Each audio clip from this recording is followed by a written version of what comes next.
Bien, entonces esta semana vamos a ver Deep Learning y para hacer esto, en realidad, perdón, breve introducción, yo creo que me gustaría en 2 minutos, ¿ya? Todo esto viene, antes vimos un poco sobre descriptores locales, se tienen que acordar de eso, y cómo buscamos objetos, ¿ya? En este ser me gustaría mostrar, por ejemplo, esta imagen de cuando buscamos objetos como aquí, mostramos cómo los descriptores locales permiten encontrar dónde, dadas dos imágenes, cómo se emparejan y uno busca el mismo objeto, ¿ya? Porque uno está buscando es como la aparición del mismo objeto dentro de una escena, ¿ya? Y después al final hay una etapa de ransom, que fue lo que después vimos de cómo se hace esa asociación, ¿ya? ¿Ya? Y después aquí tenía unas imágenes de ejemplo, ¿ya? Entonces eso perdón, ¿dónde? Esta imagen, creo. Entonces, si tenemos un objeto, podemos ver dónde aparece, ¿ya? Incluso podemos decir dónde está bueno, ahí hablamos harto de si podemos reemplazarlo por otro objeto, empezar a jugar esas cosas, ¿ya? Eso, cómo escala después a videos, es lo que vimos después la semana siguiente, que es lo que se llaman los descriptores, los codebooks, y ahí vemos que podemos buscar objetos, estos mismos objetos en video. Para hacer eso, o bien hacemos la misma técnica de descriptores locales, que es muy lenta, o podemos hacer búsquedas aproximadas, ya que sabemos búsquedas aproximadas, ¿ya? Y para una imagen de consulta podemos buscar descriptores locales, pero en todo el dataset al mismo tiempo, ¿ya? Y entonces aquí está lleno de descriptores locales y con todos los videos hacemos un gran cadetree, digamos, bueno, o algún árbol. Y para cada imagen de consulta podemos buscar en todo el video, ¿ya? Como búsqueda aproximada, ¿ya? O la siguiente, si tienen comentarios, pregúntenme de inmediato, ¿ya? O la otra, la tercera forma, que es la que vimos la semana pasada, es la de si esos descriptores locales de todo el video, uno va viendo que se parecen, y porque los videos, o sea, los objetos aparecen varias veces, entonces uno calcula descriptores locales en varios keyframes, y cada uno es un descriptor local, y después de esto uno calcula un clustering y aparecen estos centroides. Entonces este es el centroide 1, este es el centroide 2, y a este centroide uno le llama, al centroide uno le llama la palabra visual, ¿ya? Entonces aquí los puntitos azules son descriptores SIFT, y cada uno de los centroides, estos son palabras visuales. Y cuando uno hace esto de las palabras visuales, uno puede buscar en todo el video muy rápido, porque ahora, si viene una imagen de consulta, esto es un descriptor SIFT, pero la verdad es que este descriptor SIFT podría ser este. La verdad es que ahora todos se redondean a, a las palabras visuales. Entonces, si el de consulta se va a redondear, y en realidad es como que hace coincidencia con todo su grupo, ¿ya?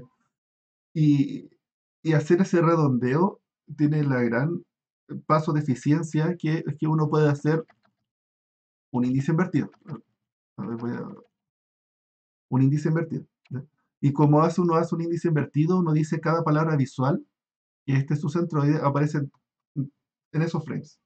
Entonces después la búsqueda va súper rápido, ¿ya? El problema es que así como va súper rápido, igual falla bastante. Y bueno, ahí hay que manejarlo, ya no voy a estar más en detalle. Si no, vean el video lo grabé anoche, así que ahora lo voy a subir, y hice por si, bueno, igual están las clases de la semana pasada. Em, bueno, y aquí vimos en un ejemplo en cómo se pueden buscar objetos en video, y notar aquí la diferencia es que uno busca esto, esta es la consulta, y aquí apareció en este otro frame, y esta es donde lo encuentro, ¿ya? Está buscando el mismo objeto, ¿ya? Se llama como una búsqueda de instancias, ¿ya? Porque no es que uno quiera buscar un cuadro, ¿ya? Sino que uno quiere buscar ese cuadro, ¿ya? ¿Ya? Bueno, entonces aquí hay lo que decimos de la conclusión. Entonces lo clave es que ese clase nos permite usar índice invertido, esa es como la clave de la velocidad. Pero después se dieron cuenta que esta misma técnica puede servir para otra cosa, que es la de clasificación, que es algo un poco más genérico, ya que aquí tenemos ejemplos de imágenes de aviones, de gatos y de bicicletas, y decimos esta foto de qué es, qué clase, y, y esto pasa por usar descriptores locales, pero no es exactamente descriptores locales porque este gato negro no aparece acá nunca, ¿ya? Pero algo se parece. Entonces, si uno vamos a ver a los descriptores visuales, al clustering, ¿dónde está el clustering? Eh, el bueno, perdón, me faltó la foto del clustering. Si vamos a ver al clustering aquí, eh, cuando uno hace el clustering de todas las imágenes de entrenamiento, algunas de estas van a ser, supongamos como las orejas de gato van a estar aquí, y por aquí van a estar colas de avión, y por aquí van a estar, no sé, alas de avión, zonas de descriptores locales. Y de las bicicletas van a haber ruedas de bicicleta por aquí, y otro va a representar los manubrios, ¿ya? Y la idea es que después viene una imagen y como uno lo va a representar por la unión de estos trocitos, eh, se nota entonces el patrón de todas las fotos de gatos. Entonces, como tiene aquí las fotos de gatos, aquí la zona de los gatos va a tener un peso más alto entre todos los descriptores de gatos, ¿no? Esa es como la idea de por qué funcionan los descriptores locales para clasificación, ¿ya? Porque estas palabras visuales se supone que en las fotos de un mismo tipo tiene que aparecer un poco de ese em, estos patrones. Estos patrones visuales tienen que diferenciarse, es como la hipótesis de que esa es la forma para poder discriminar las clases. ¿Se creen? ¿Me entienden? ¿O me creen? ¿Ok? Yo sí le creo, profe. ¿Me creen? Ah, pueden no creerme.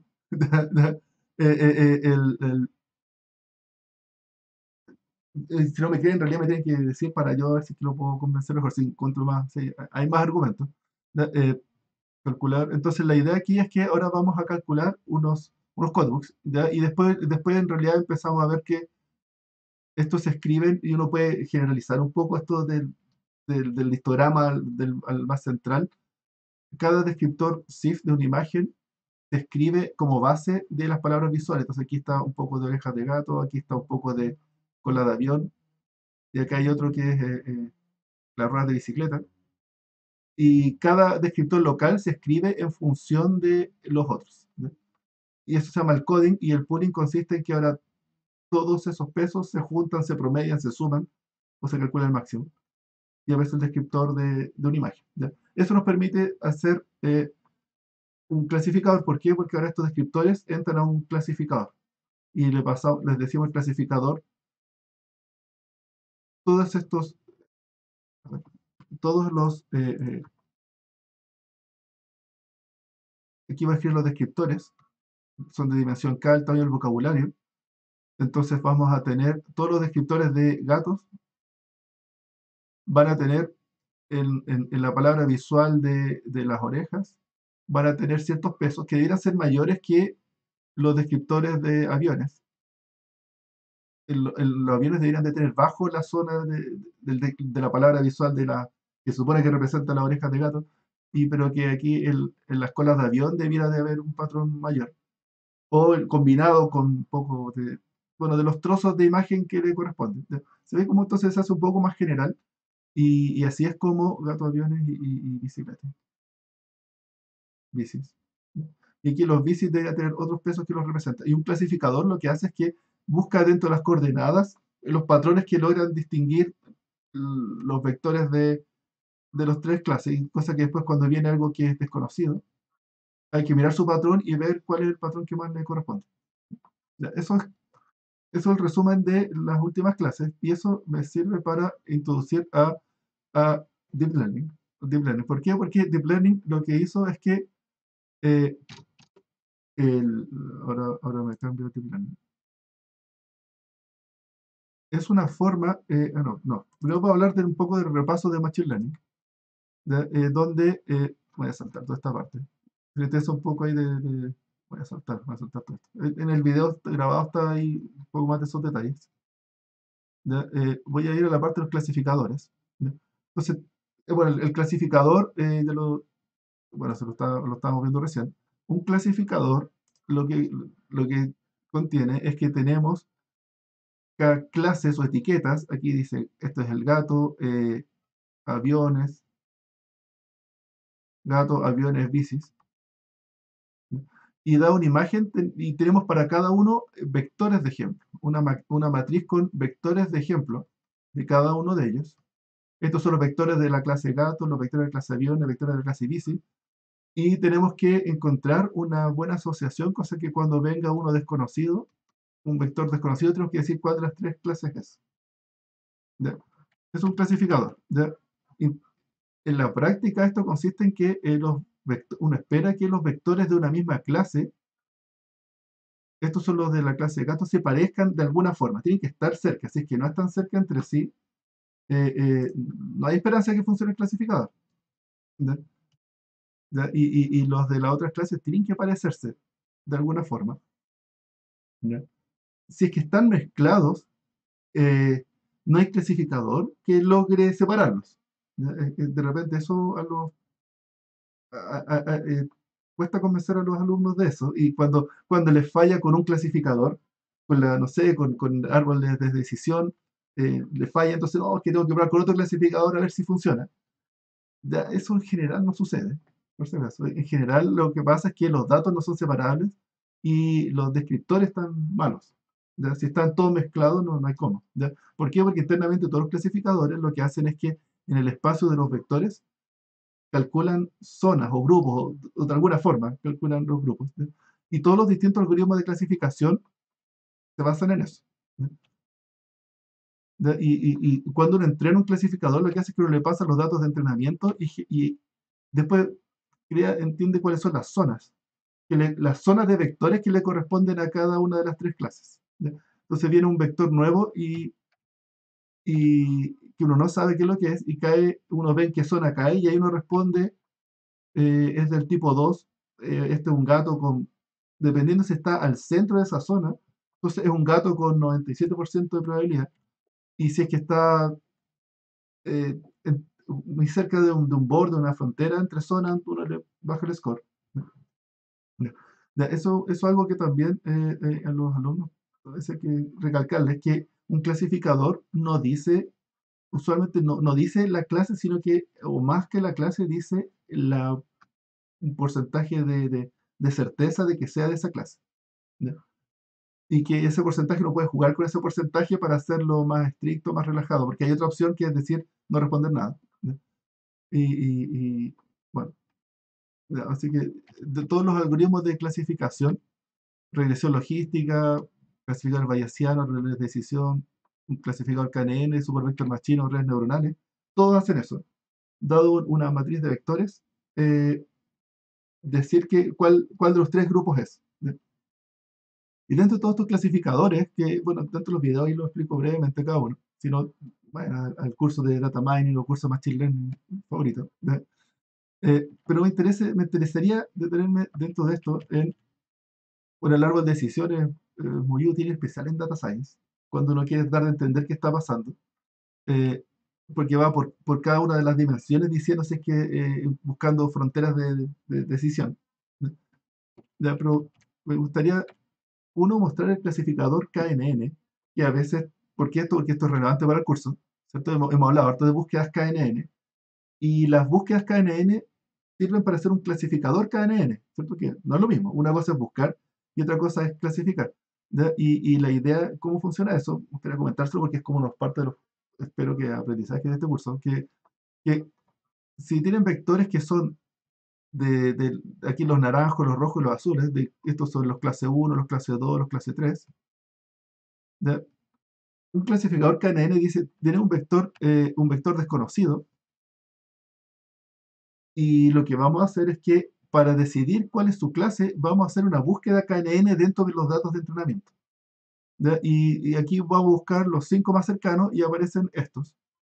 Y dentro de esos 5, 3 eran azules, uno verde y uno rojo. Entonces 3 eran tipo 2, un tipo 1, un tipo 3. Entonces aquí ya podemos decidir que esto es una clase, el vector amarillo en realidad es un tipo 2, pero con un 60% de probabilidad, de confianza, ¿cierto? Porque ser un 3 de 5.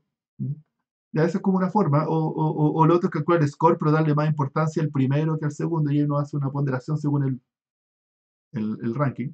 ¿Ya? Pero se ve que este tipo de clasificador no requiere entrenamiento. Incluso dice que es un clasificador lazy, porque, ¿por qué? Porque usa los datos de entrenamiento siempre, no calcula unas zonas. ¿Ya? En la etapa de entrenamiento, en realidad es calcular un índice de búsqueda solamente. Y, y se ve que cuando uno calcula KNN, es como que internamente igual aparecen unas zonas, pero no son tan. Sí, claro, si uno lo hace con un solo vecino más cercano, aparece en la zona el diagrama de Voronoi, que esto de las zonas así. ¿Ya? Pero si es que lo hace con KNN, en realidad es una zona un poco más difusa. ¿Ya? Y es bien interesante, porque se los comento, porque eso de este clasificador funciona hasta con un dato de entrenamiento. Entonces aquí aparece una clase 4 y digamos que un triángulo, y aparece aquí, con un solo dato de entrenamiento. Esto ya puede clasificar. ¿Por qué? Porque todas las zonas que, si que el vector de consulta cae muy cerca de él, eh, lo va a clasificar como clase 4. Con un solo dato de entrenamiento. Se los comento esto porque en la práctica, cuando uno hace proyectos, a veces es súper útil el clasificador cadena, lo usamos bastante, ¿ya? Porque no requiere entrenamiento y uno le pone datos y ya pueden salir datos de esa clase. ¿Ya? Los resultados no son los mejores, eso sí, y tiene este tema de que hay que mantener todos los datos de entrenamiento en memoria. Eh, pero tiene esto de que no requiere entrenamiento súper útil porque permite en línea ir manteniendo datos y respondiendo. Y tiene que tener una etapa de clasificación que con las redes neuronales es súper complicada esa etapa de clasificación, ¿cierto? Porque hay que mirar si es que converge o no converge, de repente falla y puros problemas. En cambio, con esto es súper fácil. Te los comento, te los comento. Y porque ahora ya saben hacer búsquedas KNN muy rápido. El otro clasificador se llama el Super Vector Machine, que tiene que ojalá lo hayan visto en un curso de data mining, que lo que hace es calcular zonas, pero las que maximizan el margen, ya que son estas zonas que, bueno, y aquí el margen es ese, y se maximiza a través de estos vectores. Estos vectores son los vectores de soporte. De estos los vectores de soporte son los que definen el margen. Ya, no voy a tener más allá. Y me gusta comentarles de esto. ¿Por qué? Porque este clasificador generaliza a. Esto en realidad es un separador por líneas, muy simple, un clasificador muy simple, pero que generaliza zonas arbitrarias eh, por medio de llevar los vectores a un espacio de mayor dimensión y clasificarlo por planos en un espacio de mayor dimensión. Significa que en el espacio original aparecen formas que pueden ser arbitrarias incluso, dependiendo de a cuántas dimensiones más extendemos los datos. ¿Han visto el Super Vector Machine? Pregunta. ¿Lo habían escuchado? Sí, sí, me he trabajado igual con el SVM. Los SVM, al menos para este caso de vectores, era lo mejor que, en realidad era como lo top antes de que apareciera este revival de las redes neuronales. ¿Ya? Pero tiene unas propiedades súper buenas. Lo lento, lo malo es que es lento de entrenar. ¿Ya? Porque como es un problema de optimización para encontrar esta zona que maximiza el margen. Entonces se demora un poco. ¿Ya? Y te los comento porque después de las redes neuronales, en el caso de, eh, finalmente es lo mismo, da un vector de entrada, hay que asignarle su clase de salida, y, y aquí hay que entrenar estas capas. ¿Ya? Pero notar que estas capas, este es un vector de entrada de dimensión 5 internamente.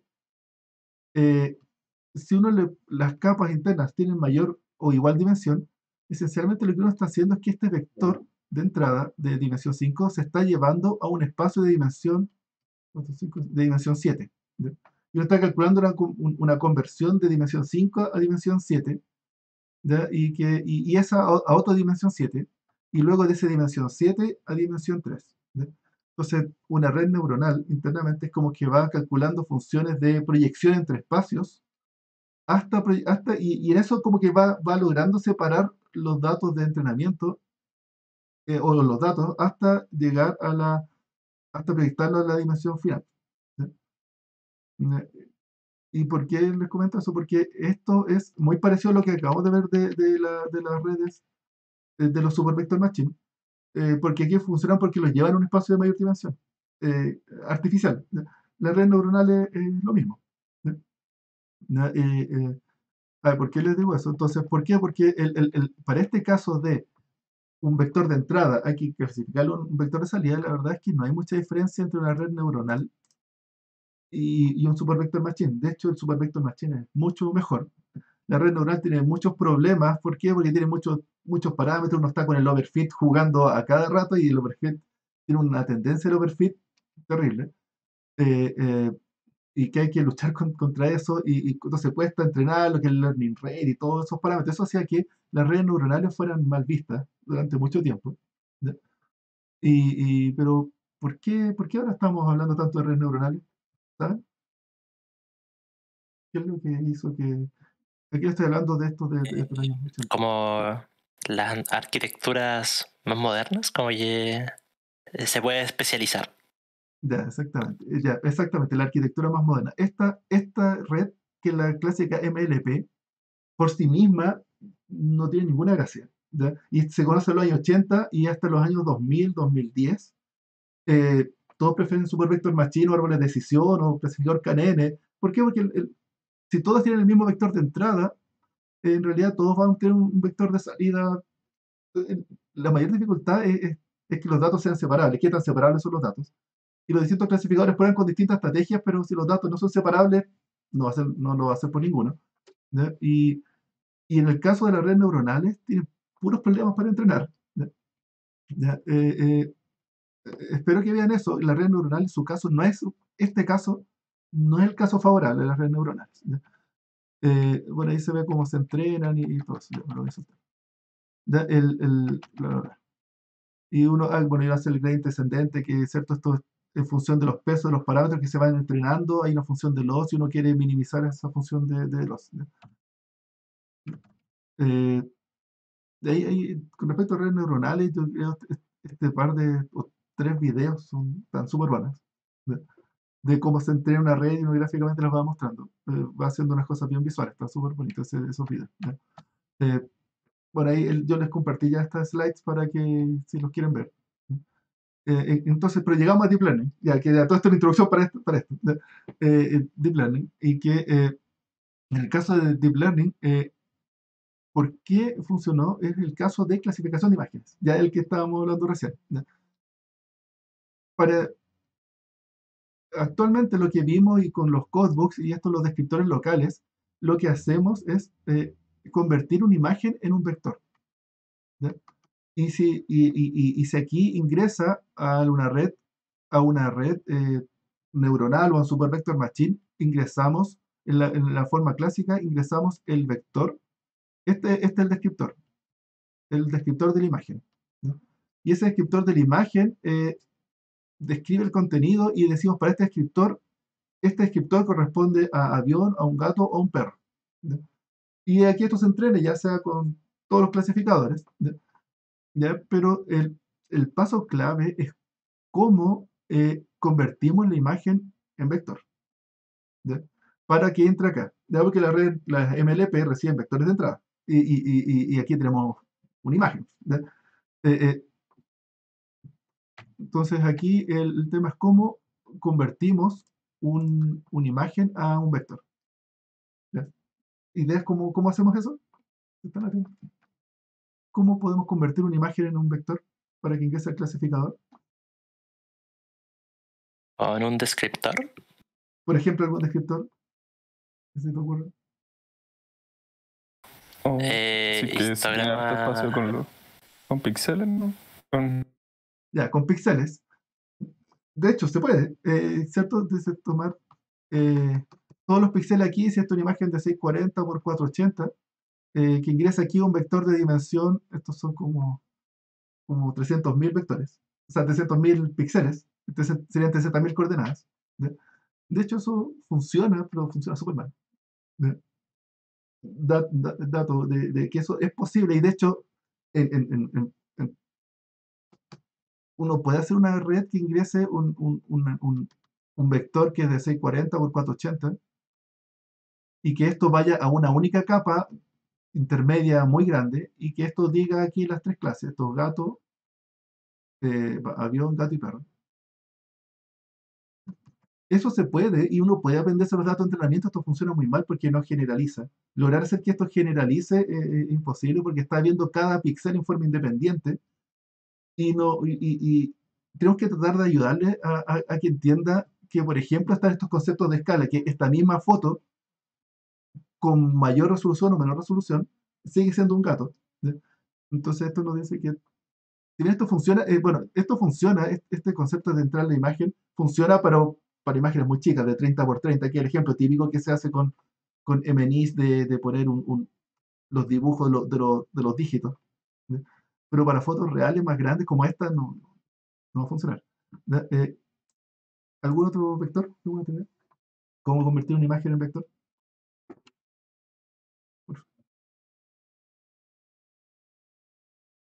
Un histograma de colores. ¿Ya? Pero eso no va a funcionar tampoco, ¿cierto? El histograma no tiene que ver con lo que para poder etiquetar perros y gatos, ¿cierto? Ya bien. Por histograma con estadística. Sift, ¿puede ser? Ya, justamente, ya bien, gracias.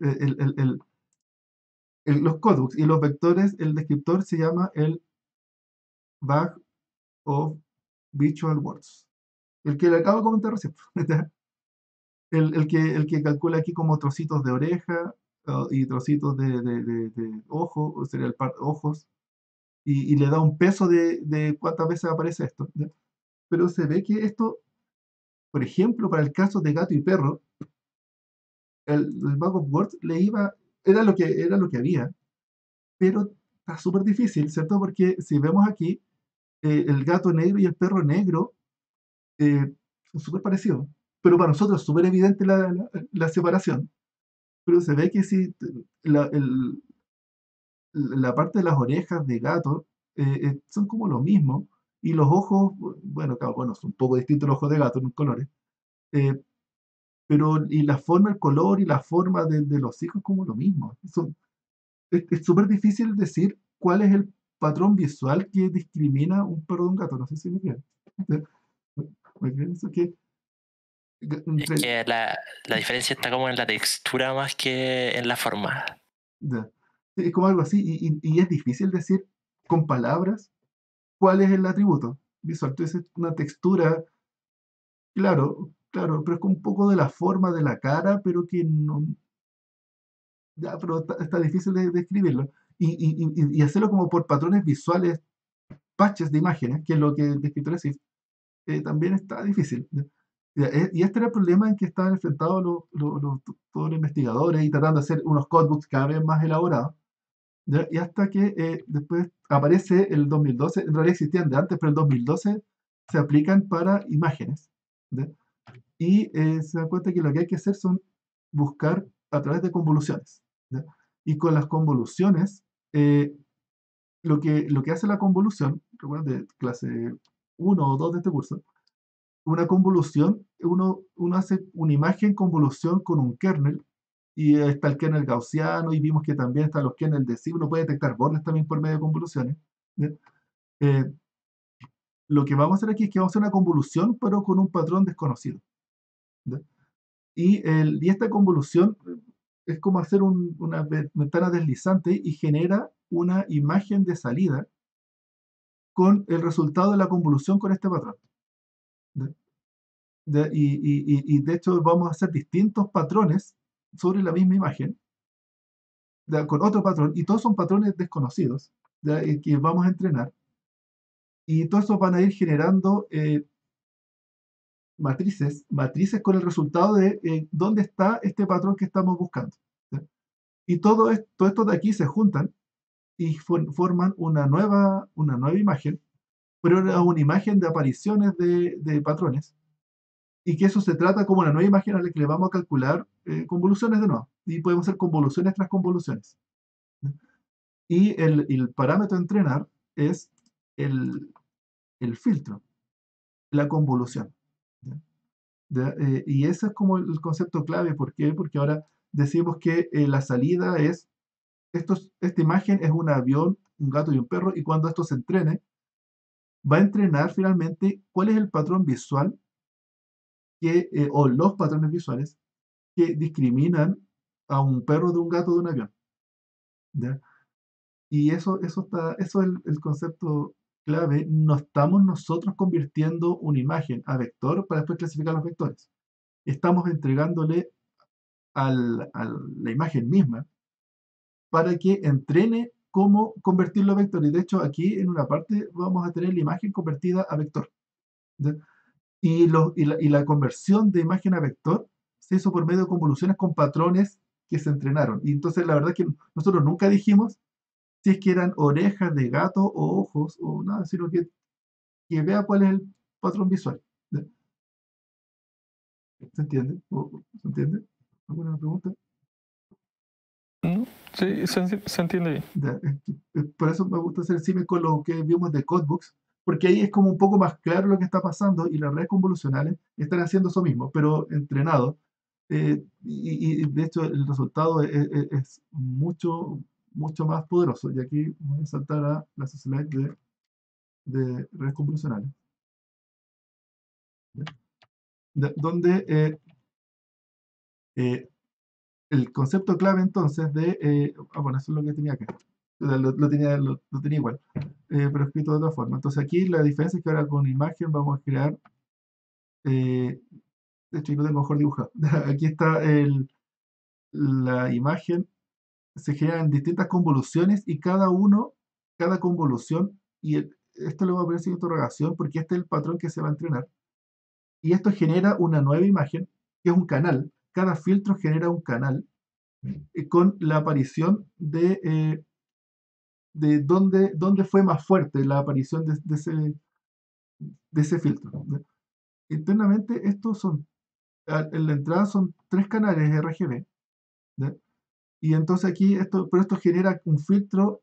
El filtro tiene que ser de 3 canales entonces, y se hace el filtro de los 3 canales, y esto genera un único canal de salida, ¿ya? Entonces, si buscamos aquí 4 filtros distintos, vamos a tener 4 canales de salida, uno por cada filtro. Y esto internamente es como otra imagen a la que le podemos calcular más convoluciones. Ahora cada convolución tiene que tener forzosamente 4 canales. Y aquí esto nos va a dar un nuevo canal de salida, y esto lo vamos a hacer varias veces y vamos a ir haciendo, ¿ves que cómo están haciendo convoluciones de convoluciones? Y lo interesante es que cuando hacemos convoluciones de convoluciones, ya estamos buscando unos patrones bien genéricos que uno ya no los puede ni ver los primeros filtros se pueden ver y podemos entender qué está haciendo. Pero el calcular convoluciones sobre resultados de convoluciones ya está buscando patrones muy complejos, ¿sí? Y luego estas convoluciones se llevan pasan por un clasificador MLP, y aquí sí tiene sentido el MLP, una red tradicional. ¿Por qué? Porque el vector de entrada no lo estamos asignando nosotros, sino que es parte como resultado de las convoluciones, ¿ya? Entonces queda todo unido en una gran red que entrena el clasificador, pero llega a entrenar cuáles son los filtros que permiten clasificar, ¿ya? ¿Ya? Y eso es la clave de los super resultados que se empezaron a obtener, ¿ya? ¿Ya? ¿Ya?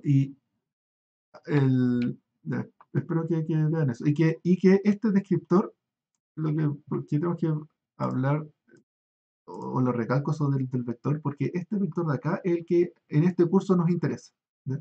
En un curso de Machine Learning les interesa mucho la salida y clasificar algo. En recuperación de información, ok, también clasificar, pero la verdad es que no nos interesa buscar gatos y perros, es un clasificador, nos interesa algo que es un poco más interesante, como buscar este gato o este perro, ¿ya? Eh, ya eso más de búsquedas, ¿ya? O buscar búsqueda por similitud con respecto a una imagen de consulta, ¿ya?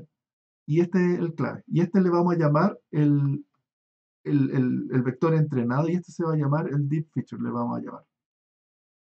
Algunos le llaman de otra forma, pero llamémosle el descriptor que, que ocurre después de todas estas convoluciones, ¿ya? Y que lo calcula la misma red convolucional entre medio para poder clasificar. Bien. Eh, entonces, bueno, las convoluciones. Ustedes conocían las redes convolucionales, ¿cierto? ¿Había alguien que no, Yo sí. había alguien que no las conociera? ¿No? Ya. Bien, bien, entonces estamos hablando entonces me entienden bien. Entonces, bueno, las convoluciones, de lo mismo, cada convolución genera un canal de salida, y mientras más convoluciones uno va haciendo, son patrones más elaborados, o más complejos. Una convolución simple es bien un patrón súper simple, ¿cierto? Una pequeña ventana de ver dónde está. Pero convolución sobre convolución ya son cosas mucho más complicadas. ¿Sí? De hecho, aquí se ven un poco de las convoluciones de primer nivel. Estos son los patrones que está buscando. Ahí, como estamos buscando en los tres canales, eh, ven, de hecho, esto es interesante porque internamente lo que hace es que termina buscando, esto en un paper empezaron a ver qué es lo que, cuando trataban de descubrir por qué funcionaba esto, eh, van viendo los patrones de la primera capa, cómo son, esto es un ejemplo, y es bien curioso que efectivamente está buscando bordes con distintas orientaciones, ¿ya? O también está buscando colores, apariciones de ciertos colores, ¿ya? ¿Ya? Entonces, eso nos dice que la red convolucional entrenaba, podía buscar cualquier patrón y finalmente termina buscando bordes y orientaciones de bordes, porque en realidad esa es la forma. Entonces, eso nos habla bien igual que cuando hacemos descriptores de borde. Está bien. Y de hecho, después van a ver en el ojo humano, van viendo que internamente uno hace eso. En la retina uno calcula bordes, ¿ya? Diferencia gaussiana, ¿ya? Em, Eso. Otro paso clave de las redes convolucionales se llama la capa de pooling. Y la capa de pooling lo que hace es que reduce el tamaño de la imagen.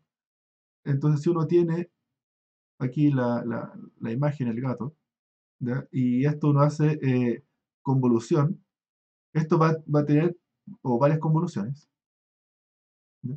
Esto va a quedar con un resultado de una imagen con mapas de dónde están estos filtros, ¿ya? Y luego esto, en la etapa de pooling, lo que dice es que esto mismo lo vamos a reducir a la mitad, ¿ya? A la mitad del tamaño, típicamente.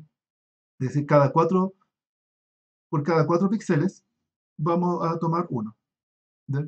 Y eso va a reducir en la práctica eh, a la mitad el tamaño, y eso se hace por cada canal. Entonces, si esto era de cierto tamaño, aquí van a quedar de un cuarto en realidad, la mitad por cada dimensión, ¿ya? Y luego sobre esto ahora vamos a calcular las siguientes convoluciones. Y la gracia es que ahora unas convoluciones del mismo tamaño, de 3 por 3 digamos, ahora están buscando una imagen más chica. Entonces, como buscar como un tamaño más grande. Recuerden también en descriptores locales vimos esto de la multiescala, y es la misma idea de la multiescala, ¿ya? Por medio del pooling podemos buscar patrones más grandes, ¿ya? Y objetos a cualquier tamaño, ¿ya? ¿Ya? Si no, sería muy difícil por medio de únicas solo convoluciones de 3 por 3 lograr tener un patrón que busque un objeto de tamaño grande, ¿ya? Con el pooling uno va apareciendo eso. Dentro de los poolings, el más común es max pooling. De hecho, al principio de las primeras redes probaban distintos pooling, average pooling o max pooling, es decir, en realidad en el punto, cuando uno lo reduce, reducir tomar el promedio de estos cuatro, o tomar el máximo, ¿ya? Y hicieron unas pequeñas evaluaciones, pero después esto fue evidente que hay que usar max pooling, el average pooling, mala idea. ¿Por qué el concepto? ¿Por qué, ya que habían escuchado de esto, por qué el max pooling es buena idea? ¿Se le ocurre ahí alguna intuición? ¿Por qué max pooling es lo que se usa? ¿No? ¿Habían escuchado de max pooling?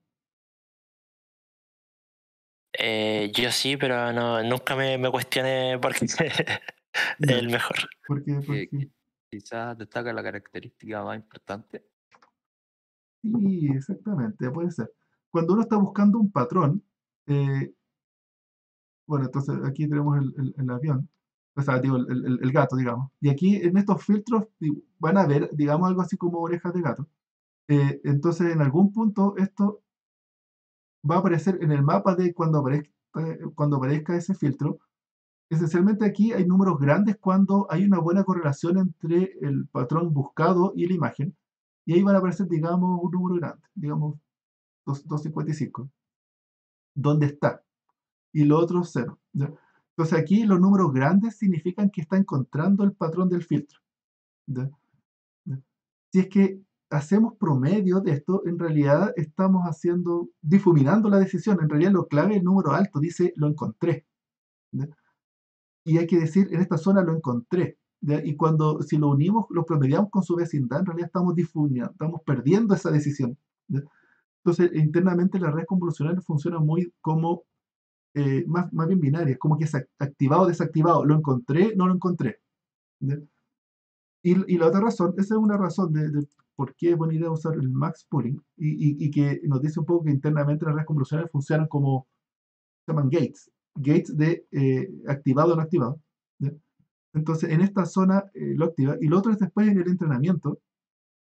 Esto después continúa eh, clasificándose. Entonces, pero después cuando uno hace backpropagation, este número de acá proviene solamente de esta zona. ¿Ya? Entonces después el backpropagation continúa y se va por, el, por las convoluciones que influyeron en este píxel. ¿Ya? Cuando uno hace promedios, el resultado depende, este número de acá, si esto fuera, no sé, el promedio que va a ser como, no sé, 4,7, si hacemos backpropagation, este número depende de los 4. Depende de estos 4. Y esto hace que el backpropagation tenga que modificar más cosas. ¿Ya? Y hace todo demasiado difuso. Y la verdad es que eso también es por las dos razones. Para clasificar, pero también para entrenar. Para encontrar patrones, finalmente uno tiene que decir dónde está. ¿Ya? Y no puede ser una decisión tan difusa. Espero que me haya explicado de eso. ¿Ya? Finalmente, la capa fully connected final es la que nos permite clasificar. ¿Ya? Y se hace lo que se llama un flatten, que consiste en que después uno va teniendo convoluciones dada una imagen uno va haciendo convoluciones y convoluciones, y finalmente uno queda con una imagen bien pequeña, y pooling, una imagen bien pequeña y con hartos filtros. ¿Ya? Y esto de acá hay que linealizarlo en un único vector.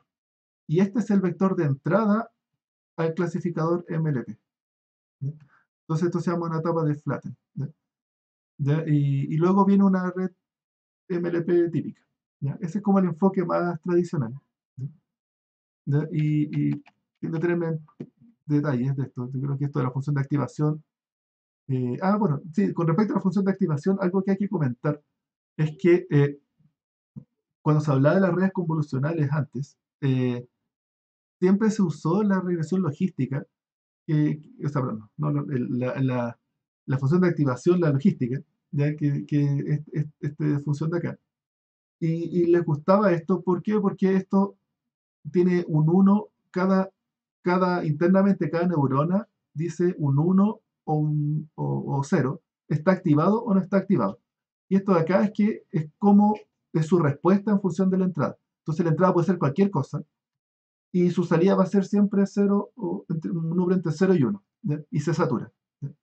Ya, ese se satura, se nos cuenta que es mala idea. Es buena idea para la salida porque finalmente como salida uno quiere algunas probabilidades, ¿ya? Pero internamente mala idea que se saturen en 1. ¿Ya? Necesito un dibujo de red. De aquí, este.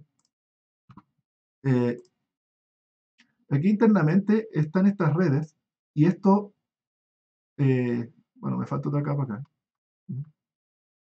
Finalmente esta capa, su salida es 1 o menos 1 dependiendo de si es que encontró o no el patrón. Entonces internamente estos de acá, las redes neuronales, las perceptrones, se van especializando en detectar cierto patrón o no, y activarse o no. Y cuando si lo activamos solamente, propagamos 1 o 0, tiene el problema que se saturan.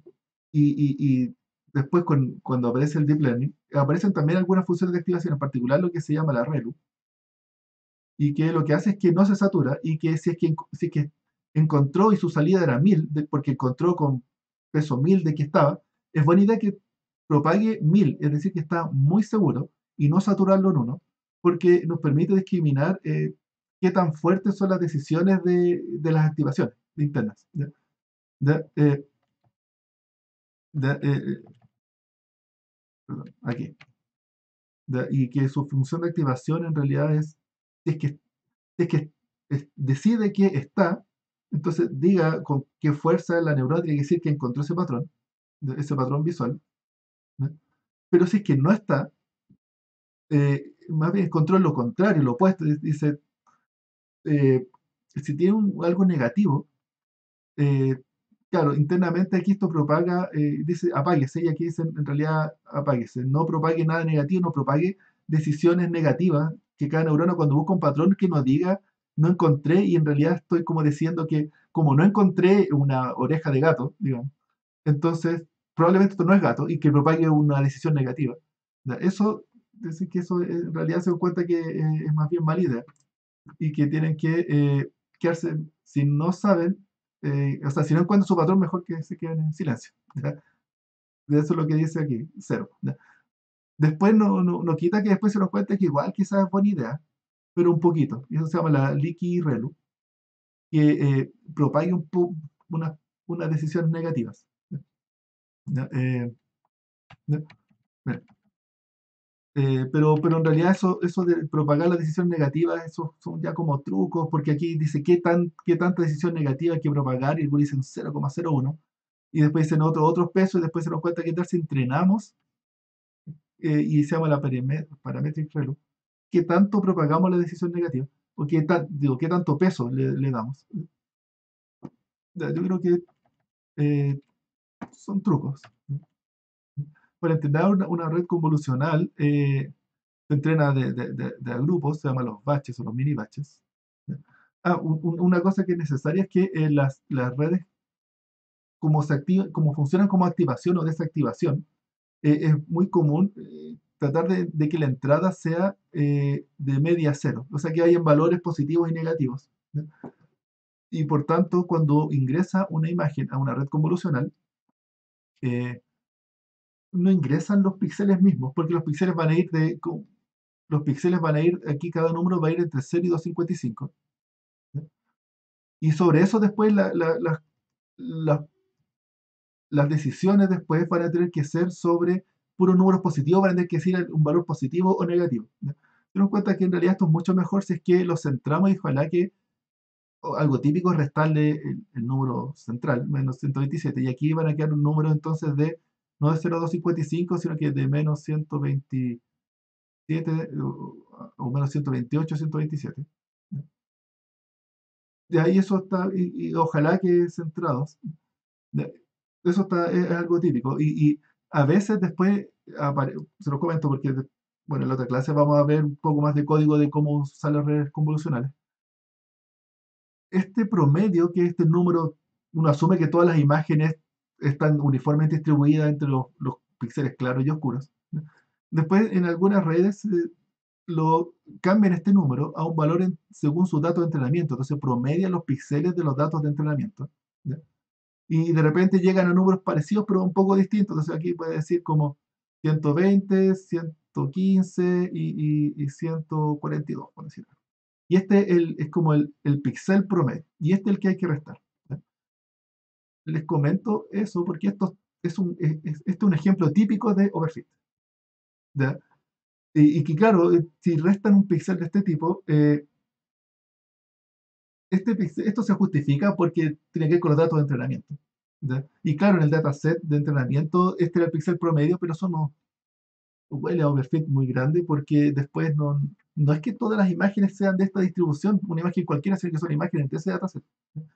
Ya, y me gusta, quiero comentarles eso, porque aquí hay un tema con esto en realidad en la ciencia de la computación en general, de overfit a resolver para ciertos datasets, y no el problema completo, porque después cuando uno publica un paper, uno tiene que publicar métricas sobre algún dataset, ¿ya? Entonces hay muchos eh, eh, problemas o tendencia, incentivo, sería la palabra, incentivo a hacer overfit a los datos para obtener mejor resultado para el paper, ¿no? Y eso, después cuando uno, se los comentó, porque después uno cuando usa estas cosas, después uno se va encontrando con que el paper no promete muy buenos resultados, pero en un dataset, pero uno no quiere ese dataset, no quiere usar otros datasets, y los resultados no son tan buenos. Y aprovecho ahí de comentarles que hay que tener ojo con los papers en ciencia de la computación. Cada vez se van convirtiendo en mucho marketing. Eh, no sé qué opinan. ¿Han leído papers? ¿Les ha pasado eso? Eh, o sea, en como una forma similar, probé solo uno que me defraudó, pero Ya, tampoco sé si yo lo uno, usé del todo bien. No puedo decir que ya, no haya sido culpa mía. ya. Yo he sido defraudado muchas veces. Ya, tanto que ya miro con sospecha todos los papers nuevos. Ya, muchas promesas, porque son los incentivos, ¿ya? Y hay que tener ojo ahí con lo que prometen después porque, ok, resuelven muy bien un problema, pero, o sea, bien por ellos que resuelven ese problema, pero la verdad es que uno después si lo quiere usar, uno lo quiere para ese dataset, lo quiere para otro dataset, ¿ya? Entonces hay que ser bien cuidadosos con respecto a los papers. Yo creo que es un problema que estamos teniendo en ciencia de la computación. Eh, Diría que viene desde hace un par de, no sé, hartos años ya, que va convirtiéndose en paper en trípticos publicitarios algunos ya. Bueno, para hacer eso, bueno, comentario aparte, para hacer eso uno tiene que preferir papers que vienen de conferencias, se llaman los peer review, ¿ya? Y no creerle a todo lo que está publicado en Archive, uno tiene que ArchiveX, ¿ya? Bueno, ya voy a saltar esto, Ya. Todo esto de clasificación se entrenaba, se usaba por medio de datasets para poder entrenar. Y hubo un dataset que que logró que todo esto funcionara, que se llama el ImageNet, ¿ya? Que tiene inicialmente 1,5 millones de imágenes etiquetadas a mano con qué es lo que se ve ahí, ¿ya? Y que ahora, bueno, ahora tiene 15 millones de imágenes o más, ¿ya? Pero hay que decir que este dataset, de hecho, cuando empezaron este dataset, lo pensaron pensando en los codebooks y los vocabularios visuales, ¿ya? Eh, y después, finalmente, aquí había una competencia,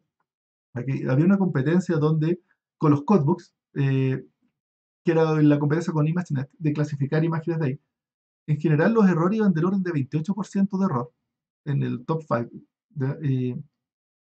¿A qué se refiere con top 5? De que responder dentro de 1000 opciones hay que decir 5 opciones y ojalá que en alguna de esas 5 le achunte a cuál era la correcta, ¿ya? Y es decir, hay como 5 intentos de responder, ¿ya? Igual es bastante, ¿ya? Y dentro de 5 intentos, el error en el 2010 era 28%, y después al año siguiente 26%, y vean cómo iba bajando. Bueno, aquí no tengo lo anterior, pero en realidad siempre iba bajando incrementalmente y cada vez haciendo las técnicas más complicadas, los feature vectors, o VLAN, que fue lo que vimos ahora al inicio de la clase, ¿no? Y luego llega el 2012 con esta red convolucional, la AlexNet, que obtuvo un 16% de error. Este salto, este 10%, vean como aquí hay un 10% de mejora, un 10% de mejora, no un 10 puntos porcentuales, digo, no, eso no, un 10%, ¿cierto? Un 10% de 26 es 2,6. No. Hay un 10 puntos porcentuales de mejora, ¿ya? Y esto, comparado con cómo venían las mejoras, esto fue pero demoledor para toda la investigación del área. ¿Por qué? Porque esto era imposible lograr este salto con las técnicas de los codebooks, ¿ya? Y todo lo que hicieron fue que para el año siguiente, 2013, el año 2012 y 2013 fue bien curioso que todos los investigadores tratando de aprender redes convolucionales y entender lo que hizo eh, aquí el AlexNet se llama AlexNet porque es Alex Krzyzewski, y el otro importante es Geoffrey Hinton, el otro coautor de este paper. Eh, y y tratando de entender cómo lo habían logrado. ¿Ya? Y luego el siguiente tuvo un 12%, 2014 tuvo un 7% de error, y 2015 un 4% de error, ¿ya? Y después ya a un 3%, y después tenía ya un 2%. ¿Ya? Estos saltos era totalmente empezado con los feature vector y los descriptores locales. ¿Ya? ¿Ya? Y de hecho con un 2% ya también está, no hay que seguir más, esto ya incluso ya huele a overfit, de nuevo. De hecho, incluso se dice ya que con el 2015, con esto ya el problema estaba resuelto. ¿Ya? Y no había que seguir trabajando más, y bueno, igual siguen trabajando, por supuesto. Pero 4% ya es como el error humano. Bien, así que ese problema estaba resuelto. Bueno, el AlexNet es esta. Aquí hay un ejemplo bonito de cómo son las convoluciones. Y aquí está la etapa de flatten, digamos, que cómo se convierte a vector. Y, y que estas dos capas de aquí son las interesantes para calcular vectores, los deep features. ¿Ya? Que se llama la FC6 y FC7. Ya, aquí se las comento porque esto venía de que era la capa 6 y 7 dentro de la AlexNet. Y después toda la otra arquitectura, muchas otras arquitecturas mantuvieron este nombre, FC6 y FC7, como por compatibilidad solamente. Y entonces hay que saberse estos nombres. Cuando uno ve los nombres de las capas de una red, esos nombres son los que interesantes, son los previos al clasificador, de donde se obtiene el buen descriptor. ¿Ya? Y este descriptor nos permite hacer búsquedas de imágenes parecidas. ¿Ya? Aquí hay un ejemplo de las distintas capas de un filtro. Los filtros de capa 1 permiten buscar patrones muy simples, y los de capa 2 van buscando patrones más complejos. ¿Ya? Aquí es interesante este paper de ver cuando trataban de entender los investigadores por qué funcionan las redes convolucionales. Y aquí está demostrando ahí cómo las 5 capas, las primeras capas son muy básicas y luego se van haciendo cada vez más semánticas. Como están haciendo convoluciones o resultados de convoluciones, las figuras son cada vez más complejas, y se ve que en la capa 5 ya está buscando rostros de personas o caras de perros. ¿Ya? ¿Ya? Y los otros son mucho más simples. ¿Ya? ¿Algún comentario? ¿Pregunta? ¿No? Bien. Voy a saltar esta arquitectura. A ver, dentro de la BGG se las quiero comentar, que la vamos a ver. La BGG es como la AlexNet, pero mucho más grande. ¿Ya? Y esencialmente la misma arquitectura, pero en vez de tener 5, tiene como 20 y algo. Bueno, 16 o 19 capas. Pero es la misma arquitectura, solamente con más convoluciones, más power, digamos. ¿Ya? La red, de hecho, 500 megas es muy grande como red. ¿Ya? ¿Por qué? Porque actualmente después fueron descubriendo, bueno, hay redes más grandes, pero en general, para redes convolucionales, fueron haciendo mejores y con menos peso lograr mejores resultados incluso. ¿Ya? Y esto es una red como grande. Me gustaría comentar que lo que sí tiene interesante es que el descriptor es bastante bueno, el FC6 y FC7.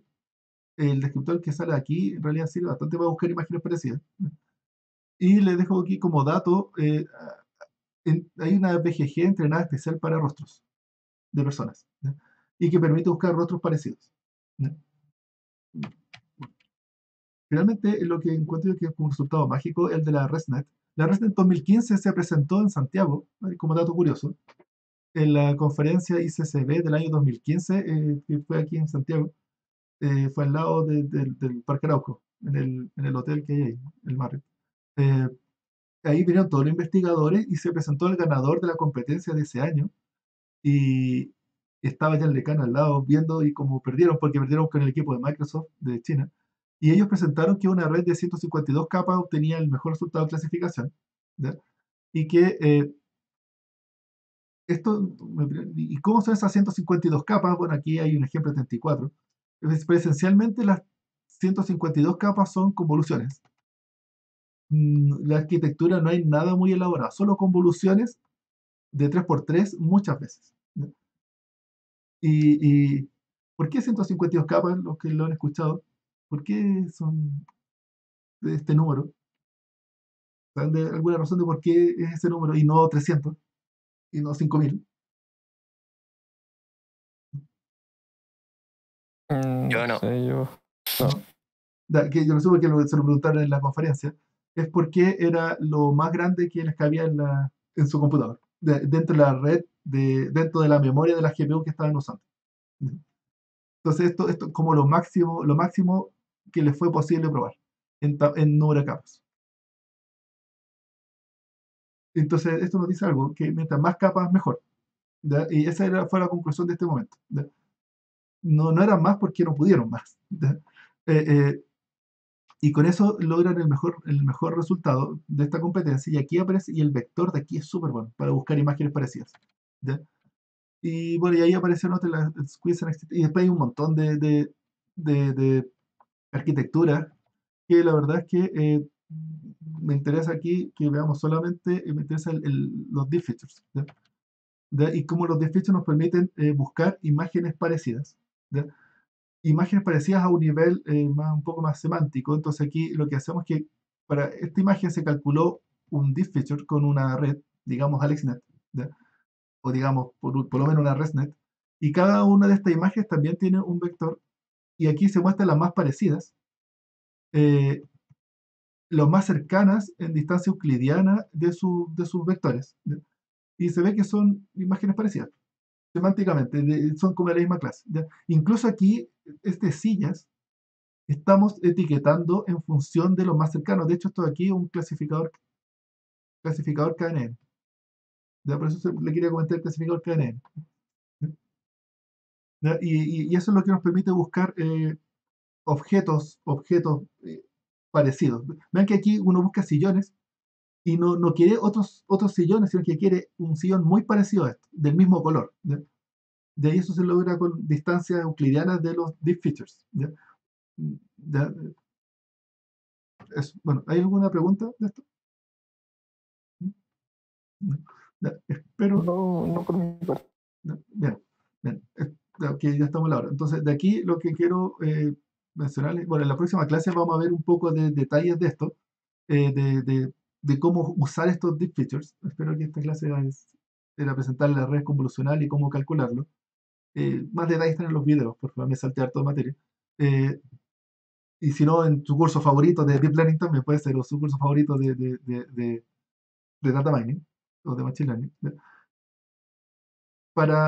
Me interesa, lean por favor la tarea 4, ¿ya? Y la revisamos al principio de la próxima clase, te las comento, y tiene que ver con esto. Vamos a tratar de hacer un match entre descriptores de texto y descriptores de imagen, y cómo descriptores de texto pueden predecir descriptores de imagen. ¿Ya? Y eso lo tenemos que ver, lo comentamos en la próxima clase. ¿Ya? Y vemos, bueno, y seguimos viendo un poco más de esto y cómo usar los deep features, y los casos buenos y los casos malos. Aquí vamos a ver los problemas de los deep features. ¿Ya? Eso. Bien. ¿Alguna pregunta? Yo no, profe, por lo menos. Bien. Nos vemos entonces, muchas gracias. Nos vemos en la próxima clase. Nos vemos el Nos vemos, chao, profe. Ah, profe. Chao, chao, que estén bien.